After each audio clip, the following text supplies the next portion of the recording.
السلام علیکم ورحمۃ اللہ وبرکاتہ۔ الحمد للہ رب العالمین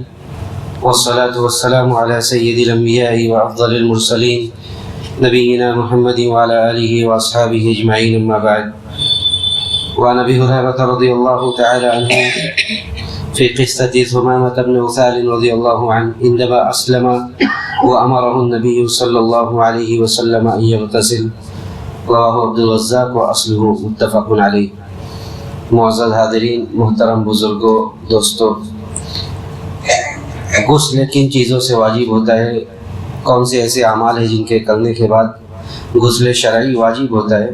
اسی تعلق سے بعض احادیث کو گزشتہ درس میں بیان کیا گیا تھا۔ انہی باتوں کو آگے بڑھاتے ہوئے ابھی جو حدیث میں نے پڑھی آپ لوگوں کے سامنے، جس کے راوی حضرت ابو ہریرہ رضی اللہ تعالیٰ عنہ ہیں، اور یہ اس کا تعلق اس غسل سے جب انسان کوئی آدمی مسلمان ہو تو اس کو غسل کرنا ہے، جیسا کہ اس حدیث میں آیا ہے کہ ثمامہ ابن عثال جب اسلام لائے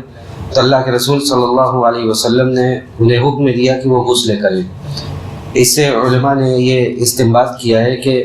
جب کوئی آدمی اسلام لے آئے کفر سے تو اس کے اوپر بھی غسل واجب ہے۔ اب یہ ایک مسئلہ ہے کہ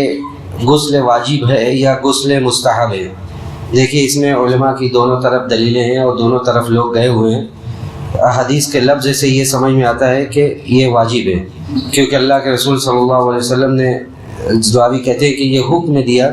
کہ وہ غسل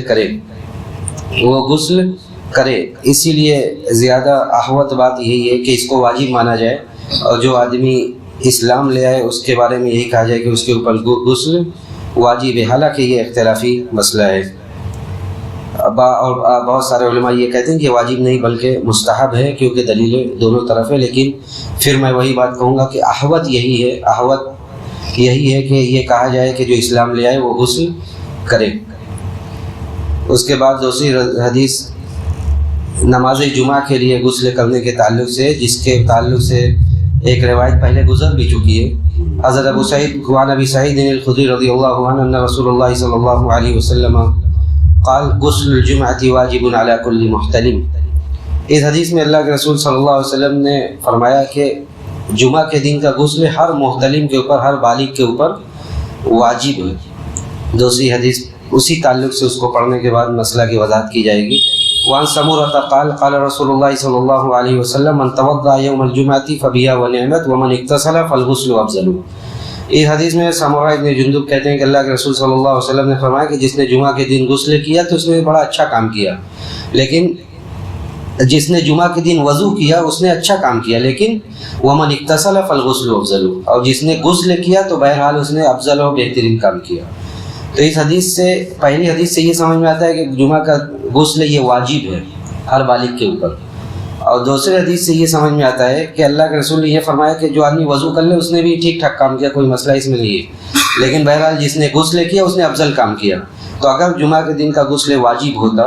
تو اس کے بارے میں یہ نہیں کہا جاتا کہ اس نے اچھا کام کیا، بلکہ یہ کہا جاتا کہ ہر حال میں غسل کرنا یہ ضروری ہے۔ تو اسی لیے دونوں طرف دلیلیں ہیں، جو لوگ یہ کہتے ہیں کہ جمعہ کے دن کا غسل واجب ہے، اور جو لوگ یہ کہتے ہیں کہ جمعہ کے دن کا غسل واجب نہیں ہے، اور اس میں علماء کا لمبا اختلاف ہے اور ہر طرف دلائل ہیں۔ لیکن سارے دلیلوں کا خلاصہ اور نچوڑ یہ ہے کہ علامہ ابن القیم رحمہ اللہ نے یہ فرمایا کہ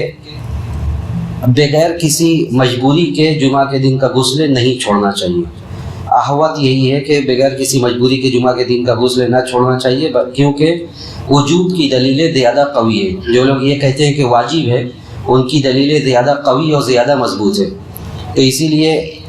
سارے دلیلوں کا اور اختلاف کا خلاصہ اور نچوڑ یہ ہے کہ آدمی بغیر کسی مجبوری کے جمعہ کے دن کے غسل کو نہ چھوڑے۔ اب ایک سوال یہ ہے کہ حدیث میں یہ لفظ ہے کہ غسل الجمعۃ واجب، جمعہ کا غسل واجب ہے، تو اس میں بھی علماء نے بحث کی ہے کہ یہ جمعہ کی وجہ سے یہ واجب ہے، یعنی نماز جمعہ کی وجہ سے، جمعہ میں حاضری کی وجہ سے یہ غسل واجب ہے، یا اس دن کی وجہ سے غسل واجب ہے؟ یعنی جمعہ کے دن ہو آپ کبھی بھی غسل کر لیں صبح سے لے کر رات تک، یا یہ کہ جمعہ میں حاضری کے لیے غسل واجب ہے؟ تو زیادہ راجح بات اور قرین قیاس یہ لگتا ہے کہ یہ جمعہ کی وجہ سے واجب ہے، یعنی جمعہ میں حاضری کی وجہ سے یہ واجب ہے، اور اسی لیے اس بات پر یہ بات بھی آتی ہے کہ جب جمعہ کی وجہ سے ہے تو جتنا جمعہ سے قریب غسل کیا جائے وہ زیادہ بہتر ہے، یعنی جمعہ کے لیے آنے سے جتنا قریب غسل کیا جائے وہ زیادہ بہتر اور اولا ہے۔ تو ان دونوں روایتوں سے یہی ثابت ہوا کہ جمعہ کا دن یہ اہتمام کا متقاضی ہے، اہتمام کرنا چاہیے، اور خاص طور سے غسل کر کے بندہ جمعہ میں حاضر ہو پورے صفائی اور طہارت کے ساتھ، اور جو کچھ میسر ہو۔ اس کے بعد اس آج کے درس کی آخری حدیث حضرت علی رضی اللہ تعالیٰ عنہ سے مروی ہے، وعن علی قال کان رسول اللہ صلی اللہ علیہ وسلم یقرئنا القرآن ما لم یکن جنوبا۔ حضرت علی رضی اللہ تعالیٰ عنہ کہتے ہیں کہ اللہ کے رسول صلی اللہ علیہ وسلم ہمیں ہر وقت قرآن پڑھاتے تھے، یہاں تک کہ جب تک کہ آپ جنبی نہیں ہوتے تھے، یعنی جنابت کے علاوہ ہر حال میں آپ قرآن پڑھاتے تھے۔ اس سے جو مسئلہ ثابت ہوا اور جس مسئلہ کو لے کر اس روایت کو اس باب میں لے آئے وہ یہ کہ جو جنبی کے لیے غسل واجب ہے، اور دوسری بات یہ کہ جنابت کے بعد قرآن کا پڑھنا یہ درست نہیں ہے، جنابت کے بعد قرآن کا پڑھنا درست نہیں ہے۔ علماء نے کہا کہ جمہور اہل علم نے کہا کہ جنبی آدمی قرآن نہیں پڑھے گا، جنبی آدمی قرآن نہیں پڑھے گا، بلکہ وہ غسل کرے گا، اس کے بعد ہی وہ قرآن پڑھے گا۔ یہ الگ بات ہے کہ بعض لوگ کہتے ہیں کہ دلیلیں کمزور ہے، لیکن ساری دلیلیں مل کر بہت سارے علماء نے یہی کہا ہے کہ ساری دلیلیں مل کر قابل حجت ہے، جس سے یہ مسئلہ ثابت کرنے میں کوئی حرج نہیں ہے کہ جنبی آدمی قرآن کی تلاوت نہیں کر سکتا ہے، کسی بھی طرح، نہ دیکھ کر نہ بغیر دیکھے ہوئے،